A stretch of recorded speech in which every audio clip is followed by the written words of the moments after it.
I owe, so off to work I go. I owe, can't pay them all, and so, oh woe, oh woe, oh woe. Now, most of us are familiar with the iconic Disney song, Hi Ho, where the dwarves sing as they go off to work in the mine. But fewer of us probably are familiar with the parody song, except in reality, since most of us are encumbered with some debt that requires us to go to work. Of course, even if we're not encumbered with debt, we have to go to work so that we can eat.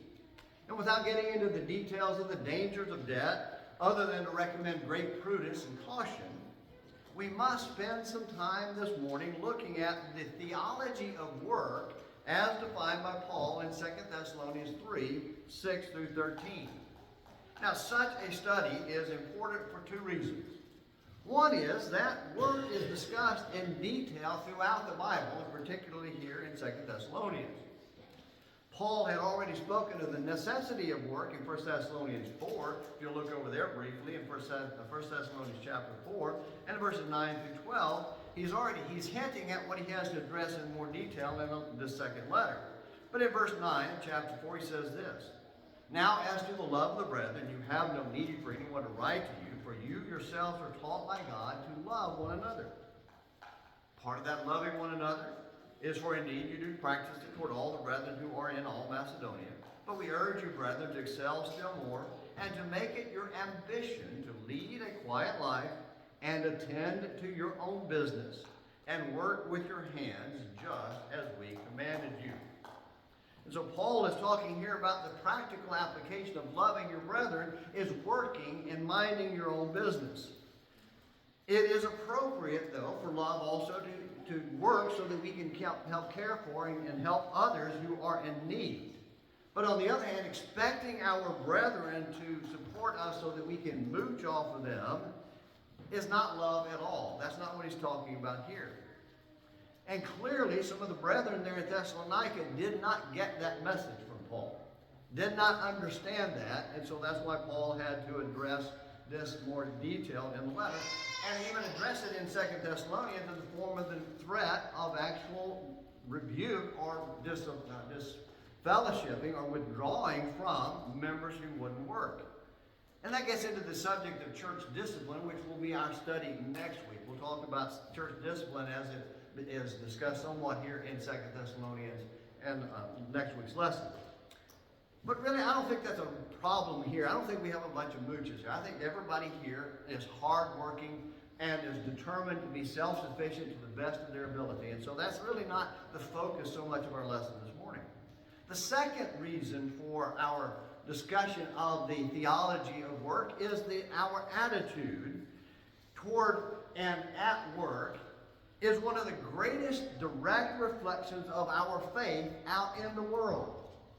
By virtue of how we act and how we live and how we behave ourselves at work reflects our faith in God. And that is important. And I'm convinced, as I said, this church is filled with hardworking people. So that's what we're going to talk about this morning, our attitude at and about work. And that's at least in large part. So when I talk about working, I'm not trying to say, well, you black guys are a bunch of bums and you need to get to work. That's not the point here.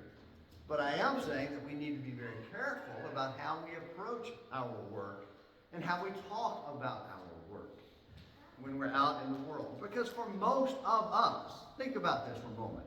For most of us, the largest point of exposure is at work. Outside of our families, our largest point of exposure is at work. We spend 40 hours a week at work, if not more than that. I think some of you probably spend a lot more than that at work. But you spend all this time at work around other people, so that's your greatest exposure to other people so that they can see who you are, what kind of person you are, and what kind of faith that you really have in Christ. Which is why we must approach work with the right attitude toward God so the world will see Him in us when we're at work. If you really want to make a difference in this world, approach work with God in your heart. This world is a broken, hurting world, and they need to see God in us at work. And since God is the ultimate authority, and the Bible is how he revealed his will to us, or to humanity, and it contains so much teaching about work, it would have been impossible for me to go through and try to get a list of all the passages discussing work in the Bible, because it's all the way in there from the beginning to the very end. But it's important for us to learn the theology of work, and that is to see work through God's eyes, not through the world. And when I say the word theology of work, a lot of times we say this word theology. We talked about it this morning, the redemption and propitiation in class, and those are big words, and sometimes we get a little worried about them and think, well, what does it really mean by that? Is that some super spiritual, special word that has this esoteric meaning that I can't figure out? No, especially not theology. Theology is just the study of God, and when you attach theology to something like work, it's the study of God's view of work. It's the study of what God thinks about work. That's all we're talking about here this morning, is what does God think about work? And that's what we want to talk about this morning. The first thing that we're going to see about it is that God created us for work. We were created to work. We were not created to sit around and do nothing. We were created, and God put us to work. Go back into the book of Genesis. If Steve can jump back to Genesis, so can I. So go back to Genesis chapter 1. Genesis chapter 1, and we look at the creation, and we see how God created mankind to actually work. In verse 28 of chapter 1, we read this. And God blessed them, and God said to them, this mankind, he created man, be fruitful and multiply and fill the earth and subdue it. The word subdue means to bring it under control, to make it submit. So subdue the earth. And then he also said, and rule or exercise dominion or authority over the fish of the sea and over the birds of the sky and over every living thing that moves on the earth. So at the very beginning when man was first created, he said, subdue and rule over. Bring it under control and then exercise that control over it. That's the first thing that he says. That's the very first thing God says about what man is supposed to do here on earth. Then in chapter 2, verse 15, he goes into a more detailed description of the creation of mankind. And this is where he talks about putting him in the garden. Then the Lord God took the man and put him in the Garden of Eden to cultivate it and keep it. And so now we see the words cultivate and keep. Cultivate means to work. And actually, cultivate is probably not the best, except in the context, perhaps, definition. It's to work for work, to labor, to even serve, to make use of your body to do things for this and act in this process. And the word to keep means to preserve or watch or guard. And so these are the things that God tells us to do. From the very beginning, from the creation of mankind, we were to subdue and dominate, and we were to cultivate and keep. That's our job. That's what God created us to do. So the first thing we're told man does is farming and ranching, and toss out here, agronomy, to one of our members who are going to school for that, and animal husbandry. Those are the first professions that man was given. Take care of growing food and raising animals. And what that does is raising crops and taking care of herds for sustenance are the bedrock of human life. I mean, it is the bedrock of human life. It puts us in touch with the pulses of life itself. It helps us to track the seasons, to understand the flow of life and death, and learning to trust in a power outside of ourselves that we cannot control. Because if you're a farmer, what's the one thing you know you cannot control? The weather. And the God who controls that weather. And so you have to trust in God. And you would plant that seed in the spring, you trust that it will germinate and raise fruit, and that God will send the rains in a timely way so that you can actually harvest the fruit of that work that you've done. But as society expanded and moved on beyond simple sustenance, other work came into being and grew to provide all kinds of opportunities for individual interest and prosperity. Even if it lost that direct connection to the earth, all work, all good and honest work is from God and honors God and should be honored by us. Now what that means is, do not disrespect other people's jobs. Even if it's something that you wouldn't do for $1 million. Do not disrespect the work that other people do. Because when you do, you're disrespecting them and you're being rude. I worked for with a guy years ago in an office who was just as rude to the support staff, or the secretarial staff there in the office. This was back in the day before computers, so everything was done by paper, and you had to have people type it all up. And he treated them like they were gum on the bottom of his shoe. And it aggravated me so much that I kind of overdid trying to be kind to them and nice to them, because they deserve better than that. And as a result of that, I am friends with some of them now. 30 years later, I'm still friends with them because I treated them with respect. And they deserved it. So all work and all workers need to be honored for the work they do. But the other thing that it means about this idea of being created for work is that work is not the curse. It is not the curse. There in Genesis chapter 3, we read where God put the curse on mankind because of the sin. And we read that in 17 through 19 of chapter 3. And the curse is a result of sin, not work itself. And the curse is our work is just so much harder than it had to have been, needed to be. Verse 17 says, Then to Adam he said, Because you have listened to the voice of your wife and have eaten from the tree about which I commanded you, saying, You shall not eat from it. Cursed is the ground because of you. In toil you will eat of it all the days of your life. Both thorns and thistles it shall grow for you, and you will eat the plants of the field. By the sweat of your face you will eat bread till you return to the ground, because from it you were taken, for you are dust, and to dust you shall return. And so what we learn is that work now is going to become much harder. All of you farmers out there, and I know several of you have farms, and you do grow some crops still, and some of you grow a lot of crops. Does it just pop up out of the ground by itself? I see some people. Nope.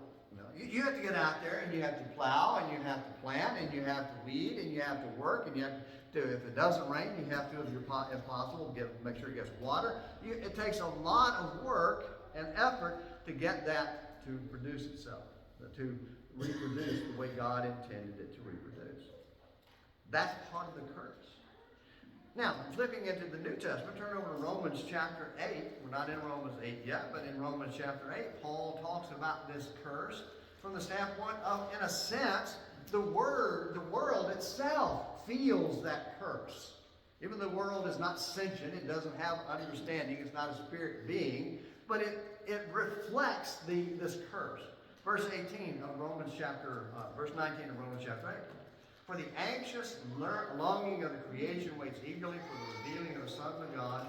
For the creation was subjected to futility, not willingly, but because of him who subjected it, in hope that the creation itself also will be set free from its slavery to corruption into the freedom of the glory of the children of God.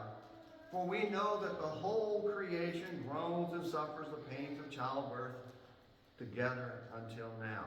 Now, some will say that it was just talking about humanity, but I think it includes the idea that the world itself, in a sense, groans under the burden of sin and the curse that it causes. And so the sense of frustration and exhaustion and futility that overwhelms us is the curse, not work in and of itself. Because we were made to work. And the decay of our bodies that begins as we age accelerates when we stop working. But there's another reason we were created to work, and that is because we were created in the image of God, and God is a worker. Go back again, flip back to Genesis chapter 1, and I want us to look at some passages there. Go back to Genesis chapter 1 and notice that the beginning of the Bible talks about God's work. When it says, in the beginning God created the heavens and the earth. Created is an act of will, an act of work. The earth was formless and void, the darkness was over the surface of the deep, and the Spirit of God was moving over the surface of the water. Then God said, let there be light, and there was light. And then in chapter 2, after he created all of these things, it says this in verses 1 through 3. Thus the heavens and the earth were completed, and all their host. By the seventh day, God completed his work, which he had done, And he rested on the seventh day from all his work which he had done. And so we see that work is and in this text, when he says that work there, that word work is the idea of exertion or effort directed to produce or accomplish something. So God was exercising effort or putting out effort in order to create or make something happen. Now, God didn't get tired. He wasn't resting because he was tired. I set an example for us that when we do get tired, we need rest, but that's a different subject. We're not going to get off onto that rabbit trail.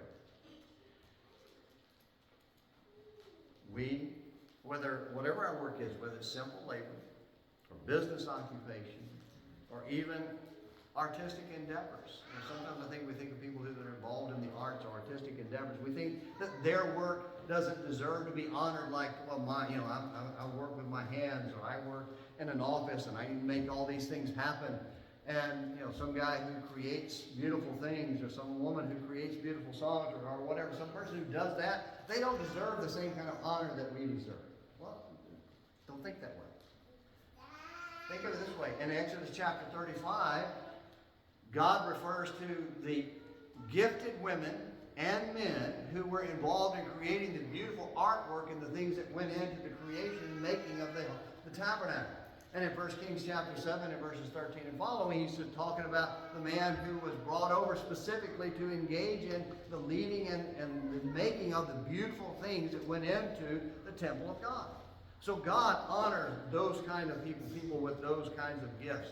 And so should we as well. It's all work. Again, it's all work is to be honored, as long as it is good or right work. And there are a couple of other things too. I do want to throw this out there as well about God as a worker.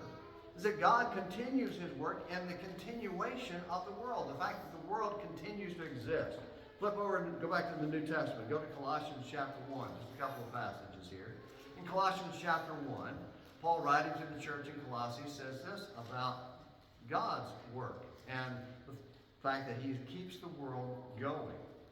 In Colossians chapter 1, verse 16, talking about Christ, for by him all things were created. So Father, Son, Holy Spirit were all involved in creation. Both in the heaven, all things were created, both in the heavens and on earth, visible and invisible, whether thrones or dominions or rulers or authorities. All things were created through him and for him. He is before all things, and in him all things hold together. So you want to know why this world continues even now? It's because the power of God holds it together. Christ is holding it together. He is working to keep the world in existence by virtue of his will, the expression of his will. And then in Hebrews chapter 1, the Hebrew writer says this about Christ in chapter 1 and verse 3. And he is a radiance of his glory. Talking about Jesus being the radiance of God's glory and the exact representation of his nature. And upholds all things by the word of his power. When he made purification of the sins, he sat down at the right hand of the Majesty on high.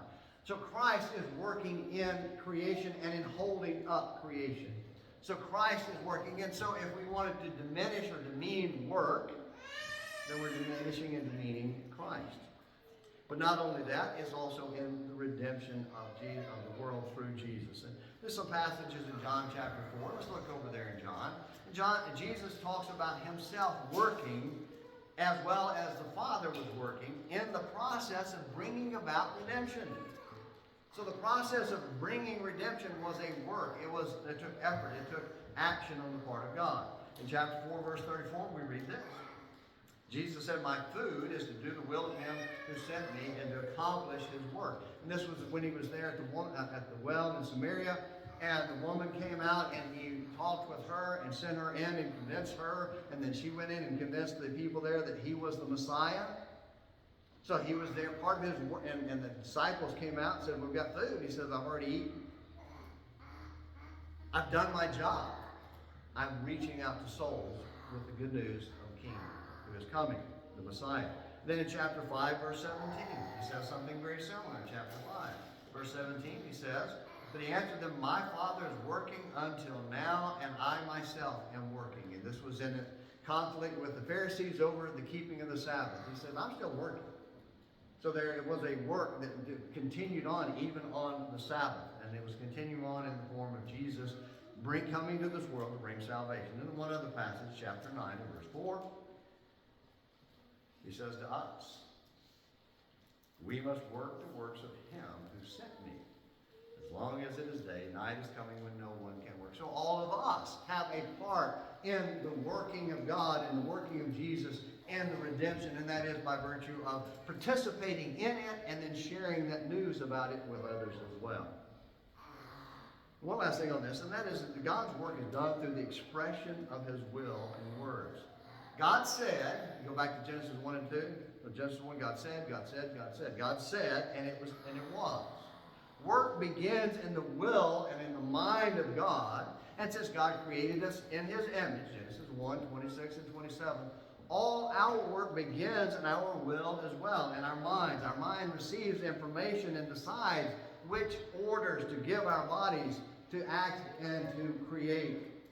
That's what God calls us to do. And when we act and create by faith for God, our will becomes aligned to God's will, and we become workers with him as we work the works of God.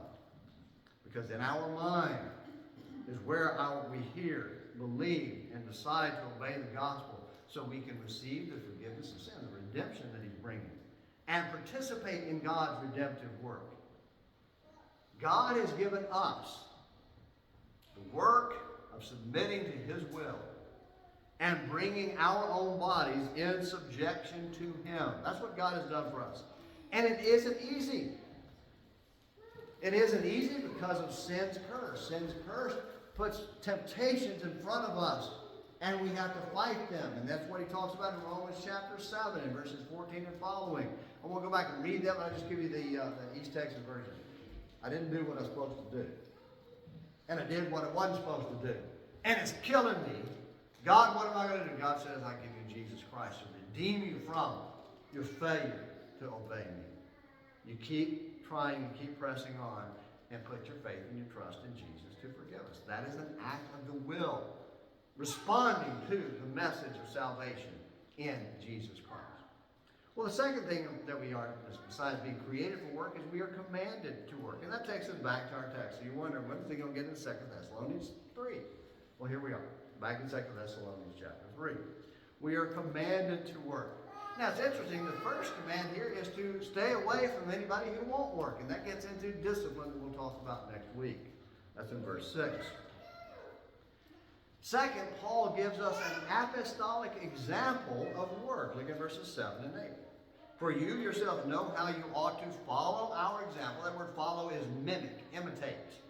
Our example, because we do not act in an undisciplined manner among you, nor did we eat anyone's bread without paying for it, but with labor and hardship we kept working night and day, so that we would not be a burden to any of you. So Paul said, I didn't work. I went to work. I didn't rely on you. I didn't require you to support me or provide for me. I went to work with my own hands. Paul, as we learned in Acts chapter 18, was a tent maker, and so he would work with his hands with leather and scissors and needle and thread, making tent. It would be something that when he needed to, if he needed to eat, he would work. And so he gave them that example. He showed them how to do that. And that was his desire, that the Thessalonian brethren would understand that that was the example they were supposed to follow. Unfortunately, not all of them did. They needed to learn to work. Unfortunately, he says in verse 9 that church support is authorized, but he wasn't going to require it. He wasn't going to sit back and say, I'm not working, I'm going to preach, and you've got to pay me to preach, or I'm not going to show up. He did not have that kind of attitude. He could have. It would have been right for him to do so, but they needed to learn to work. And as they needed to learn to work, so did the Corinthians needed to learn to trust Paul and to honor Paul, because he didn't take money from the Corinthian church. In 2 Corinthians chapter 11, verses 8 and 9, he said, I robbed other churches so that I could preach to you, when they could have supported him. But they had an attitude problem, and he knew that taking church support from them would have caused a problem for them. So he left them alone. Then we notice in verse 11, look at this, verse 10, Paul's work incentive. And this is a beautiful word, incentive. You don't work, you don't eat. My cousin, I used to work at tire store when I was in college. I worked at my cousin's tire store in Tyler, and he had this sign on the wall, new work incentive. No work, no check. Pretty simple, all right? And that's what same thing Paul is saying here. And that's why he had issued the command. He gets to the command in verse 12. Now such persons we command and exhort in the Lord Jesus Christ to work in quiet fashion and eat their own bread. It is a command and an exhortation. So on the one hand, he says, get to work, do what you're told. And on the other hand, he says, come on, you can do this. I'm with you. All right, so that's the way he tells us. So we're commanded to work. And then the last thing is we are communicating through work. We communicate through work. Paul worked to communicate the necessity of individual work so that we would understand the right to eat. We have the right to eat, so Paul is demonstrating that he wants to eat, so he works. And then later Paul wrote to the churches in Colossae and Ephesus telling them that you demonstrate reverence for God by working, even when it's unpleasant or difficult. Ephesians chapter 6, 5 through 8 talks about slaves working for the Lord. Let's go over there. Let's read that one. Colossians 3, 22 through 25 is pretty much the same. So let's just read the one passage. Ephesians 6, verses 5 through 8. He says in verse 5, slaves, be obedient to those who are your masters according to the flesh, with fear and trembling in the sincerity of your heart as to Christ. Not by way of eye service as men pleasers, but as slaves of Christ, doing the will of God from the heart. With goodwill render service as to the Lord, not to men, knowing that whatever good thing each one does, this he will receive back from the Lord, whether slave or free. So whether Paul was talking about a form of contractual service where they sell themselves into slavery, or total slavery where they were captured and sold off, he's saying to them the worker is to work because he or she belongs to God. Whoever their master may be, whoever their employer may be, they belong to God. This person, we belong to God. Even when work is unpleasant or difficult. Even if the master doesn't see it. Even if you got the worst boss in the whole world who doesn't care about God or you. God cares about you. And he sees how you work. And he sees what kind of attitude you take to work. And this is hard for us in America because we've become so, well, part of it is we have the awful history of slavery and child labor and the sweatshops and things like that. And now we have current old labor laws that try to correct all those abuses. And it makes us uncomfortable in any way of saying, well, you know, if your job's hard, even if you don't like it, stick it out anyway. We just, hey, you don't like your job? Quit. Go get another one, is our attitude here in America. Paul is saying, take the right attitude with you to work, no matter what kind of work you have. That doesn't mean if you got a boss that says, jump in that hole and break your neck trying to save the company a few dollars if you do what the boss says. Then you say, if it's not, I'm not going to hurt myself. Accepting that. But be nice about it. Don't be like my cousin. I had a cousin that I grew up with, spent a lot of time with. We ran together, we worked together. And then I went to college and he went to work and to a job after job after job after job after job. And I came back from college one summer and met up with him and he said, yeah. I said, what you doing? He said, well, I'm working for so-and-so. Well, what happened to the other? Well, I quit that one, and I quit that. And he went through all this.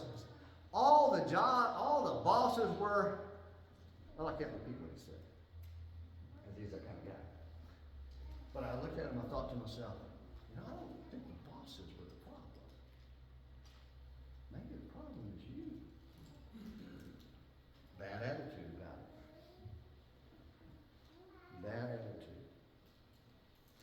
And I think this is where we are able to really make a difference in this world. Because if we can work in whatever environment we have, we remember that we're working for the Lord, and we work with all sincerity and honesty and diligence, and we do it without grumbling and complaining, that is a phenomenal testimony to your faith.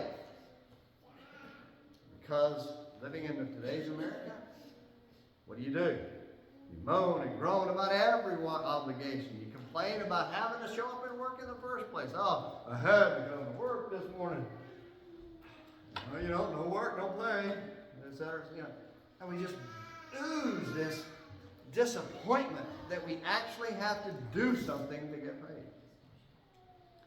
When everyone around us, everyone else around us at work, dogs the boss and gripes about having to show up and actually do something, we must not join in that complaint. We must be the different. We must be the one that shows up with a smile and with a word of encouragement and a joy about being at work. Now, that may cause conflict. People may not appreciate that. But it sets an example that people will notice. And it will give us an opportunity to talk about the Lord and about the Lilac Road Church of Christ. So I says, well, why are you so happy? Everybody else here is griping and complaining. Why are you so happy? Well, because I'm a Christian. I believe in God. I work for the Lord. The boss, I don't work for him. He's the boss, but I work for the Lord first. Where do you go to church? Oh, Lilac Road Church of Christ. You want opportunities to talk to people about Jesus? Be different at work. Be different in this way. And where it gives us dignity and self-respect, which are essential to the growth of every individual. And the last thing is, and I don't want to leave this out, is work gives us the opportunity to communicate to the needs of those who can't work.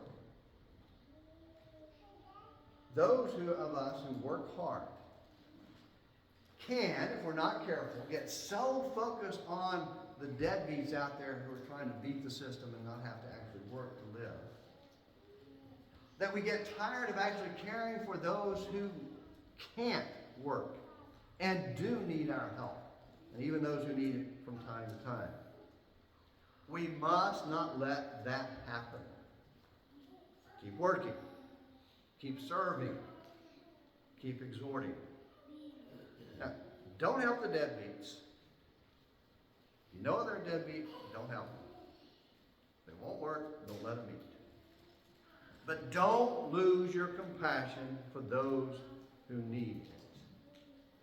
Paul talks about that in Ephesians 4:38 and also the Hebrew writer in chapter 13, verse 16. We won't read them. Instead, let's wrap up with a reminder of the theology of work.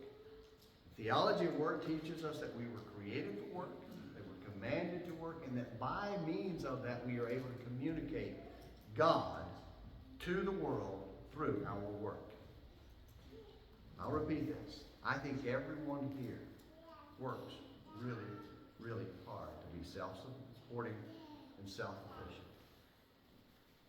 So my major point of this lesson this morning on the theology of work is about communication. Communicate God at work by your attitude and by your care for those who can't. You show God, we show God the world that way. God will see. And even if the world doesn't respect it, doesn't matter. God does, and God sees it. And he will reward you in eternal glory. And so we end with this question. You're going to get your songbooks out. We're going to sing a song of invitation in a moment. And the question is, are you communicating Jesus at work? When the world looks at you, when you show up at work tomorrow morning, and I will say this, you show up in the morning with this kind of attitude, I'm happy to be here. Are people at work going to be shocked? And say, who is this guy? Who is this girl? What happened to you? You got an opportunity. So, I got rebuked a little bit from the preacher yesterday. Because I didn't have the right kind of attitude I need to have toward work. And then they may say, well, where do you go to church? And you can tell them, Lilac Road Church of Christ. I'm a Christian. I'm a believer in Jesus Christ. I worship with this group of people because they believe in Jesus. But the question is, before we get that far, is, do you believe in Jesus? Are you a Christian? you're not a Christian, you need to become one. That means you got to believe that Jesus is the Christ, the Messiah, the Son of God, who came and lived on earth, died on a cross, and was raised, buried, and then raised from that grave to bring you and me and many, many others to heaven with him. Do you believe that? If you believe that, you confess your sin, repent of your sin, and confess his name, and be baptized, you can do that for you today. Or if you're someone who's kind of been that bad attitude at work, maybe enough so that you need to repent. You need to repent, and that's private fine, or you need the encouragement of brethren to help you get that attitude straight in your heart. Come now while we stand. Let us help you. Come while we stand and say,